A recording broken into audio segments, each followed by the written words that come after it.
Warahmatullahi wabarakatuh. Perkenalkan, nama saya Muhammad Krisna dengan NIM 4232001006 dari kelas RPE Pagi. Saya akan mempresentasikan materi mengenai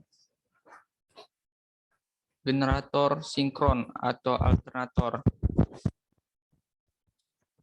Dahuluan, generator sinkron atau sering disebut alternator adalah mesin listrik arus bolak-balik yang menghasilkan tegangan dan arus bolak-balik atau alternating current atau AC yang bekerja dengan cara merubah energi mekanik atau gerak menjadi energi listrik dengan adanya induksi medan magnet. Perubahan energi ini terjadi karena adanya pergerakan relatif antara medan magnet dengan kumparan generator. Pergerakan relatif adalah terjadinya perubahan medan magnet pada kumparan jangkar atau tempat terbangkitnya tegangan pada generator. Karena pergerakan medan magnet terhadap kumparan jangkar atau sebaliknya, alternator ini disebut generator sinkron atau sinkron sama dengan serempak. Karena kecepatan perputaran medan magnet yang terjadi sama dengan kecepatan perputaran rotor generator. Alternator ini menghasilkan energi listrik bolak-balik atau alternating current AC atau biasa disebut dengan AC dan biasa diproduksi untuk menghasilkan listrik AC 1 pasah atau 3 pasah. Materi selanjutnya, konstruksi generator sinkron. Pada dasarnya, konstruksi dari generator sinkron adalah sama dengan konstruksi motor sinkron dan secara umum biasa disebut mesin sinkron. Ada dua struktur kumparan pada mesin sinkron yang merupakan dasar kerja dari mesin tersebut, yaitu kumparan yang mengalirkan penguatan DC atau disebut kumparan medan dan sebuah kumparan atau disebut kumparan jangkar tempat dibangkitnya GGL arus bolak-balik. Hampir semua mesin sinkron mempunyai kumparan jangkar berupa stator yang diam dan struktur medan magnet berputar sebagai rotor. Kumparan DC pada struktur medan yang berputar dihubungkan pada sumber DC luar melalui cincin geser atau slip ring dan sikar arang atau carbon brush. Tetapi ada juga yang tidak mempergunakan sikat arang, yaitu sistem Brussels extension. Untuk medan rotor yang digunakan tergantung pada kecepatan mesin. Mesin dengan kecepatan tinggi seperti turbo generator mempunyai bentuk silinder seperti gambar 1.1.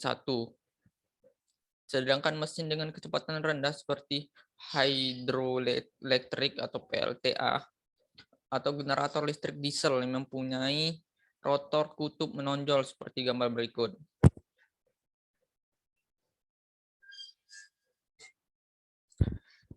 Stator dari mesin sinkron terbuat dari bahan ferromagnetik yang terbentuk laminasi agar dimaksudkan untuk mengurangi rugi-rugi arus pusar.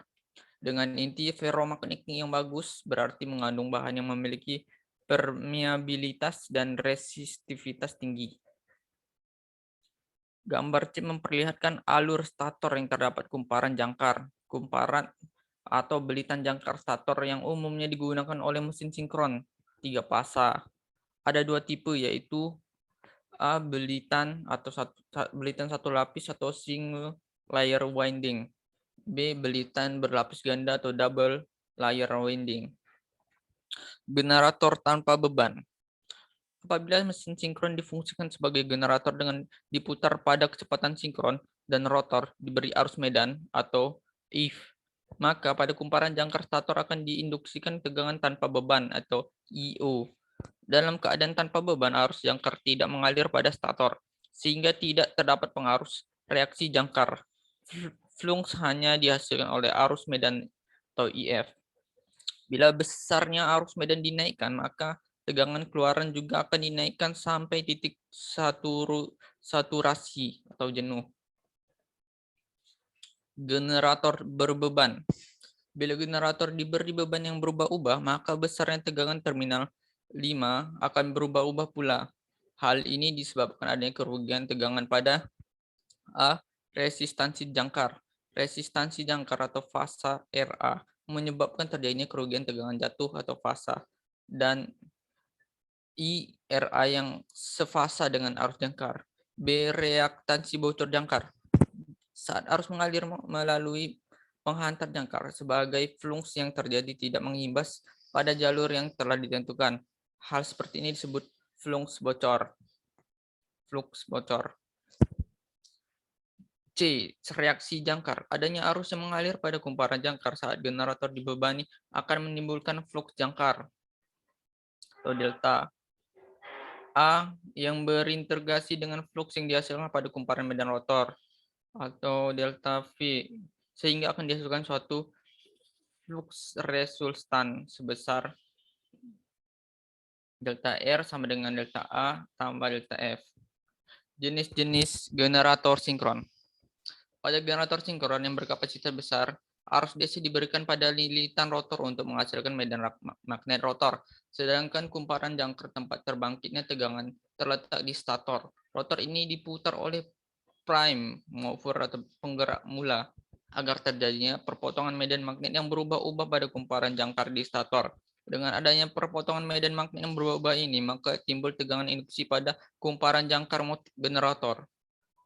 Ada dua jenis bentuk kutub medan magnet generator sinkron pada rotornya yang dapat dijabarkan sebagai berikut. 1. Rotor kutub sepatu atau menonjol atau silent. Kutub menonjol terdiri dari inti kutub, badan kutub, dan sepatu kutub. Kumparan medan dililitkan kepada badan kutub. Pada sepatu kutub juga dipasang kumparan peredam atau damper winding. Kumparan kutub dari tembaga badan kutub dan sepatu kutub dari besi lunak. 2. Rotor kutub cylinders atau non-silent. Kutub ini terdiri dari alur-alur dan gigi yang dipasang untuk menempatkan kumparan medan. Pemilihan konstruksi rotor tergantung dari kecepatan putar penggerak mula, frekuensi, dan rating daya generator. Pada kutub sepatu atau silent, kutub magnet menonjol keluar dari permukaan rotor. Rotor kutub sepatu ini biasanya digunakan untuk rotor dengan 4 atau lebih kutub. Karena kutub rotornya banyak, maka biasanya rotor ini digerakkan dengan kecepatan yang rendah. Pada kutub silinder atau non-silent, konstruksi kutub magnet rata dengan permukaan rotor yang membentuk seperti silinder. Rotor silinder ini umumnya digunakan untuk rotor 2 kutub dan 4 kutub. Rotor ini biasanya digerakkan dengan kecepatan tinggi sehingga generator yang kutubnya ini bisa disebut dengan turbo generator. Generator dengan kecepatan 1500 rpm ke atas pada frekuensi 50 Hz dengan rating daya sekitar 50 MVA. Biasanya menggunakan rotor silinder. Sementara untuk daya di bawah 50 MVA dan kecepatan rendah maka digunakan rotor kutub sepatu. Generator ini biasanya membentuk pendek magnet dengan bantuan kumparan yang dililitkan pada rotornya. Kemudian kumparan ini diberi sumber DC dengan sistem pengaturan yang baik, sehingga besar arus yang melewati kumparan dapat diatur untuk mengatur kuat medan yang akan dihasilkan rotor. Bentuk konstruksi generator kutub silinder lengkap dengan sistem pemasukan arus medannya diperlihatkan pada gambar 1.2. Berikut gambar dari konstruksi generator kutub silinder.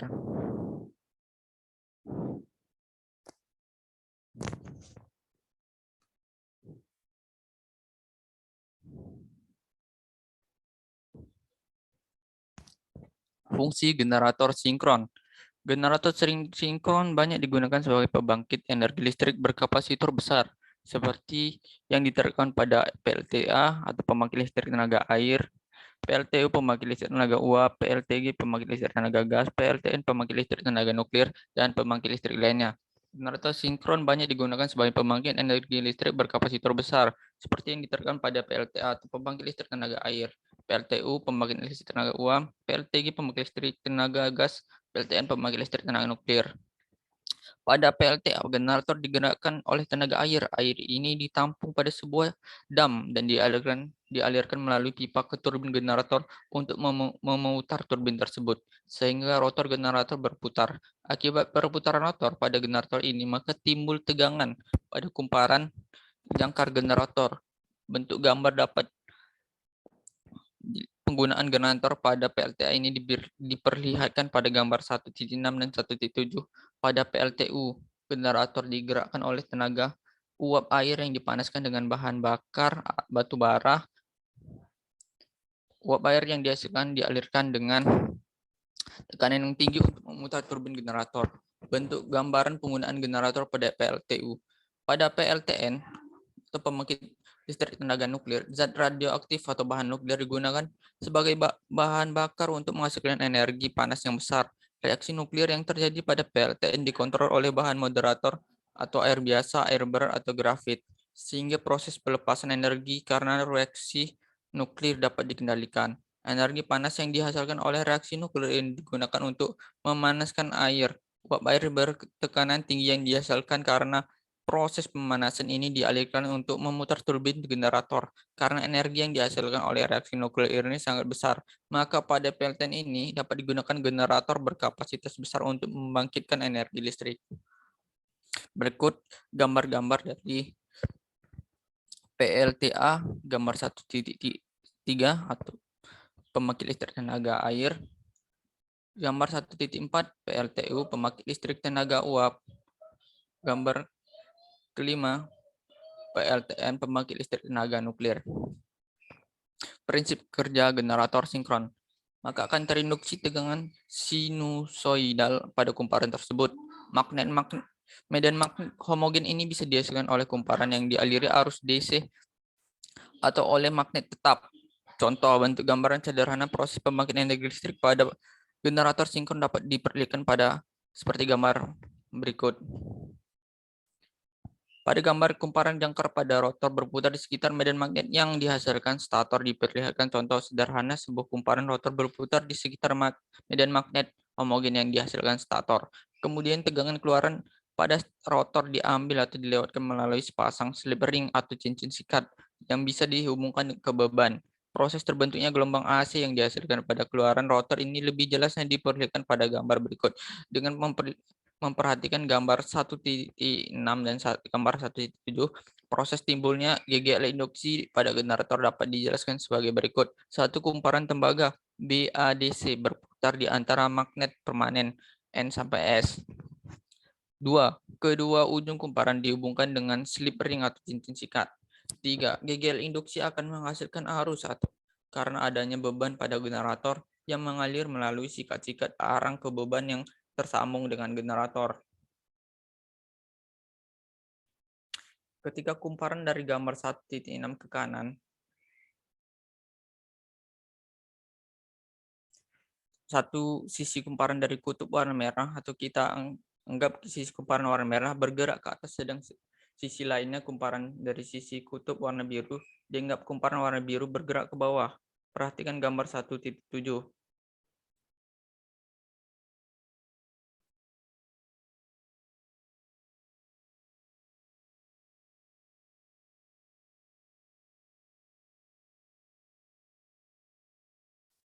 Kumparan mengalami perubahan garis gaya magnet yang semakin sedikit, sehingga pada kedua sisi kumparan akan membangkitkan tegangan yang semakin sedikit pula.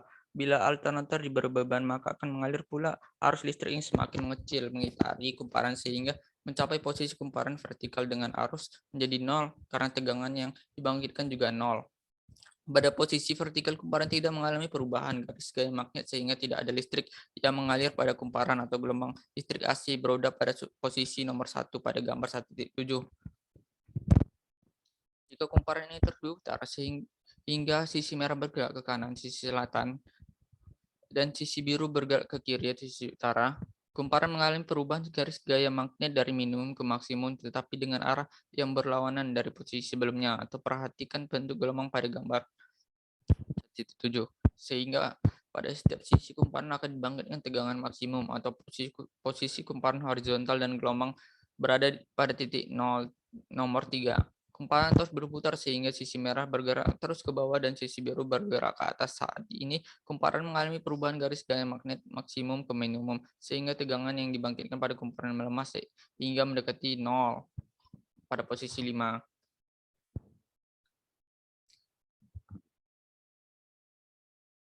Rangkaian ekivalen. Stator merupakan merupakan grup belitan jangkar yang terbuat dari tembaga. Belitan-belitan ini diletakkan pada alur-alur atau slot, di mana suatu belitan konduktor akan mengandung tahanan atau R dan induktansi atau L. Maka belitan stator akan mengandung tahanan stator atau RA dan induksi sendiri atau IF. Akibat adanya pengaruh reaktansi reaksi jangkar XA dan reaktansi bocor jangkar X, maka rangkaian ekivalen suatu generator sinkron dapat dilihat pada seperti gambar 1.8. Maka dapat ditulis persamaan tegangan generator sinkron sebagai berikut. EA sama dengan VT tambah JXA. LA ditambah JXLA tambah RA LA, dan persamaan terminal generator sinkron dapat ditulis VT sama dengan EA dikurang JXA LA dikurang JXLA dikurang RA LA, dengan menyatakan reaktansi reaksi jangkar dan reaktansi flux bocor sebagai reaktansi sinkron, atau XS sama dengan XA tambah X. Dan adapun penjelasan dari rangkaian ekivalen sebagai berikut. VF sama dengan tegangan eksitansi atau volt. RF sama dengan tahanan belitan medan atau ohm. LF sama dengan induktansi belitan medan atau Henry. Raj sama dengan tahanan belitan atau ohm. IA sama dengan GGL yang dibangkitkan generator sinkron atau volt. VT sama dengan tegangan terminal generator sinkron atau volt. XA sama dengan reaktansi armatur atau ohm. X reaktansi bocor atau ohm. XX sama dengan reaktansi sinkron atau ohm. IA sama dengan arus jangkar atau ampere. Karena tegangan yang dibangkitkan oleh generator sinkron adalah tegangan bolak-balik 3 fasa, maka gambar yang menunjukkan hubungan tegangan induksi per fasa dengan tegangan terminal generator akan ditunjukkan pada gambar 1.9. Rangkaian ekivalen 3 fasa. Baiklah, sedikit ada motivasi dari saya, yaitu teruslah berkarya hingga diakui dunia. Mungkin itu saja presentasi dari saya. Mungkin jika ada salah kata atau bicara, mohon dimaafkan. Terima kasih. Dan teman-teman bisa melihat nama dari IG saya dan Gmail saya. Mungkin jika ada pertanyaan, teman-teman bisa langsung mencari IG saya dan email saya. Oke, terima kasih. Assalamualaikum warahmatullahi wabarakatuh.